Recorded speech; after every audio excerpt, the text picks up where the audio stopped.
Okay, we're going to cover glues now.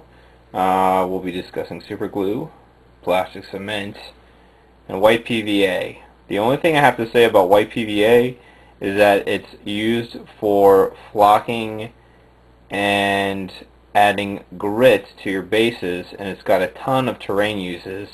You can also occasionally use it to fill very small gaps in models, especially if you're in a hurry and don't have two-part epoxy. But mostly in this segment we're going to be focusing on these guys right here. So white PVA, small gap filler, don't want to go crazy with it. We're going to cover it probably more if we look at bases a little bit later. But not this time. This time plastic cement and super glue.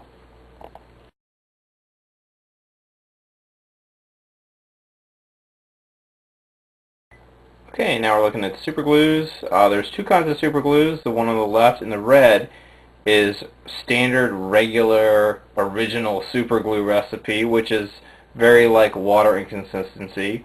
The one on the right and in the blue is a gel, and it's more like Jello actually. Wherever you put that down, it's pretty much going to stay in that spot until you apply your second piece. The full name for super glue is cyanoacrylate. So that's the fancy word for it. I would recommend going to a dollar store to get it. The stuff is the same whether you buy it at a hardware store for $4 a tube or $3 for $1 at the dollar store. So do yourself a favor and your wallet a favor and grab it from the dollar store the next time you're there.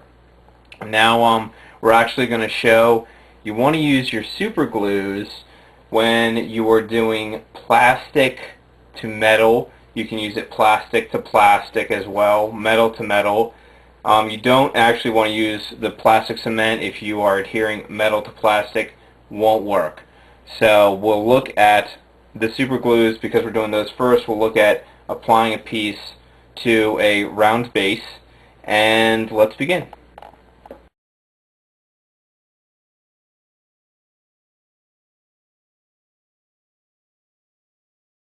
Okay, there's my base and my bit. Actually, this is from a Lord of the Rings Riders of Rohan, the Two Towers box set. Straight pimping it for 40K. But we'll begin with showing the regular super glue. We're going to be very careful with this. It's going to irritate your eyes if you get too close, and it of course is very hazardous to skin on skin contact, so you don't want to put it on skin or metal or anything else and then touch it to your skin because it's going to stick. But you can see that's quite a bit. You really don't need that much, but you see how it kind of rolls around. It will discolor the plastic a little bit. Not to worry because it will be fine, but you just want to position your bit in your glue, and it's supposed to be about a 20-second hold. Usually works a little bit faster than that just to set it, but you know, just take your time.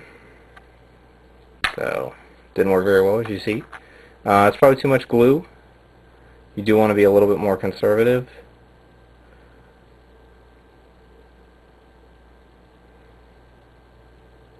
So we'll take a look at a plastic to metal bond next, and we'll use a lot less of the glue. That way it will actually adhere much quicker. So alright, I used a little bit too much, so you want to use less than I did. A drop or two will actually do you. But it will adhere and be practically unmovable once it dries. And that is a metal to plastic bond, so it does the two component materials together.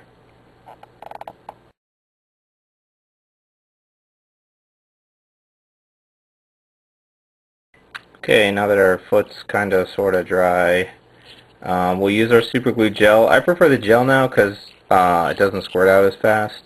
It doesn't create quite as much of a mess. You want to put just a titch down there. You can see that it's much more like gel. And I'll put a little bit on this so you can see. It's much more like your white glue in terms of consistency, and then just want to position your piece how you're going to need it,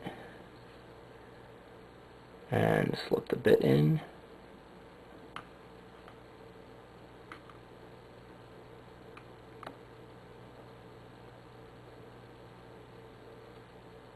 It's going to be a really snug fit on the snug fit in the actual ball and socket. So your normal joint is going to take 20 seconds to hold it together is going to be more than enough time. But when it's done, you should be good to go. And that's a plastic to metal fit there with your super glue gel. I highly recommend picking up a couple tubes of it if you're used to the super glue. I think you'll be really happy with it.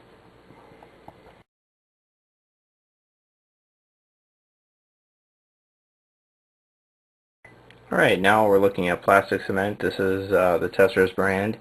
Comes in many different manufacturers. However, I prefer Testors because mostly it's what you're going to find in hobby stores. It also comes in a black container that has a very fine point, almost like your super glue point, for very precise applications. This one actually comes with more of a brush. And while I got the brush out, we're going to do a plastic to plastic mold. This towel crisis has been kind of trashed. But what we're going to do is put some on both sides of it. You really want to read your safety directions using any kind of glue. A lot of these are toxic. So of course, disclaimer now, can't be held liable, yada yada yada. So read your safety warnings, take them seriously, especially with the super glue, and work in a well-ventilated area. But as you can see, it's going to go in. And the way that plastic cement works is it actually melts the plastic together. So you want to get your dynamic pose down or on your piece so it looks good. And once this stuff sets, it sets. It's not going to be... Super glue has been accused of being brittle. There's none of that with this. Once it melts, because the plastic has kind of melted together like this, it forms a really, really super strong bond. So if you mess up and it dries, you're in for some putty work, which we are obviously not covering in this section, but prepare yourself because you'll go from simply gluing to advanced hobbyist overnight. So once you've got, you're happy with how your model looks and the glue has begun to set and kind of melt together, you're good to go. So there it is, plastic cement. Again, remember to read all your safety warnings, and game on.